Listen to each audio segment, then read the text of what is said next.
విశాఖలో kidney racket కలకలం రేపుతోంది. ఆర్థిక ఇబ్బందులతో ఒక వ్యక్తి కిడ్నీ అమ్ముకోవడానికి రెడీ అయిపోయాడు. తీరా విషయం పోలీసులకు తెలియడంతో అసలు గుట్టు బయటపడింది. దానికి సంబంధించిన బ్రేకింగ్ న్యూస్ చూస్తున్నాం. మరోసారి విశాఖలో కిడ్నీ రాకెట్ కలకలం రేపింది. ఆర్థిక సమస్యలతో కిడ్నీ అమ్మేందుకు సిద్ధపడ్డాడు రంగబాబు. రంగబాబుకు ఫోన్ లో డాక్టర్ గా అజ్ఞాత వ్యక్తి పరిచయం చేసుకున్నాడు. కిడ్నీ అమ్మేందుకు ఏలూరు నుంచి విశాఖ వచ్చాడు రంగబాబు. హోటల్లో ఇద్దరు మాట్లాడుకుంటూ ఉండగా సిబ్బంది గుర్తించారు. పోలీసులకు సమాచారం ఇచ్చారు హోటల్ సిబ్బంది. కేసు నమోదు చేసి ఫోర్త్ టౌన్ పోలీసులు ప్రస్తుతం విచారిస్తున్నారు. కిడ్నీ అమ్మకానికి సంబంధించి మెసేజ్లు గుర్తించామంటున్నారు విశాఖ సిపి బాగ్చి. ఒడిషా డాక్టర్ ఆనంద్ పేరుతో మెసేజ్లు వచ్చాయంటున్నారు సిపి. డాక్టర్ బ్రోకర్ ఎవరు అనేది ప్రస్తుతం విచారిస్తున్నామంటున్నారు సిపి బాగ్చి. మరింత సమాచారం మా సీనియర్ కరెస్పాండెంట్ ఖాజా అందిస్తారు. ఇలాగా అంటే ఆర్థిక సమస్యల కారణంగా కిడ్నీని అమ్మడం అనుకోవాలన్నా లేకపోతే అమాయకులను టార్గెట్ చేసి కిడ్నీ సేకరించి సొమ్ము చేసుకోవాలని అనుకున్నా వారికి మీరు ఏమంటారు? ఇప్పుడు మన దేశంలో ఒక చట్టం ఉంది, ట్రాన్స్ప్లాంటేషన్ ఆఫ్ ఆర్గాన్స్ యాక్ట్ ప్రకారం. నేను అనుకున్నా కూడా నాతో రక్త సంబంధం లేని వ్యక్తికి కిడ్నీ ఇవ్వలేము. అది చట్ట ప్రకారంగా నేరం. ఒక ఎమర్జెన్సీ కండిషన్లో అటువంటి ట్రాన్స్ప్లాంటేషన్ చేయాలన్నా కూడా ఒక కమిటీ ఉంది. ఆ కమిటీ నుండి రిటన్ అప్రూవల్ తీసుకున్న తర్వాతనే ఆ ట్రాన్స్ప్లాంటేషన్ జరుగుతుంది.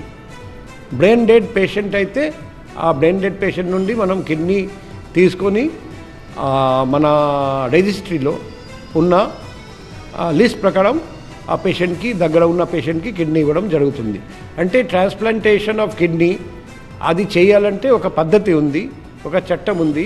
ఆ చట్టం ఉల్లంఘిస్తూ ఆ కిడ్నీ అమ్మడానికి ప్రయత్నం చేసినా కూడా పోలీసు వాళ్ళు పట్టుకుంటారు, మన శిక్షిస్తారండి. కాబట్టి అందుకే వచ్చారా లేదా మేము వెరిఫై చేస్తున్నాం. ఇన్వెస్టిగేషన్ ఈరోజు కేసు రిజిస్ట్రేషన్ అయిన తర్వాత మొదలైంది.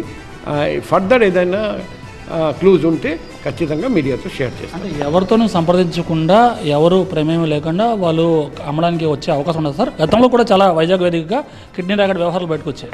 ఇప్పుడు ఒడిశా నుండి ఒక డాక్టర్ పేరిట మెసేజెస్ ఉన్నాయి మా దగ్గర. ఇప్పుడు మేము అతను డాక్టరా కాదా లేకపోతే ఫేక్ డాక్టరా, బహుశా ఫేక్ డాక్టర్ అని తెలుస్తుంది. సో అతనితో ఏమైనా ప్రమాదం ఉందా లేదా, లింక్ ఉందా లేదా, ఫస్ట్ ఆ లింక్ చెక్ చేస్తున్నాం.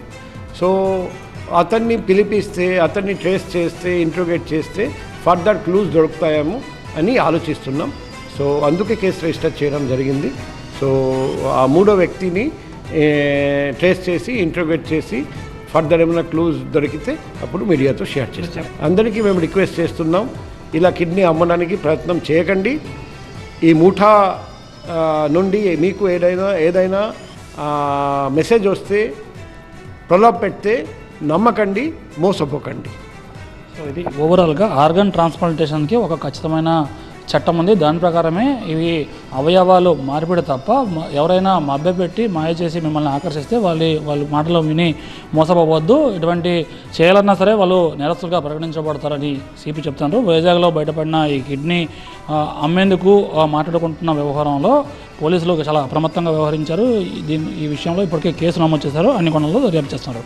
కెమెరా పర్సన్ భాస్కర్తో ఖాజా టీవీ 9 విశాఖపట్నం.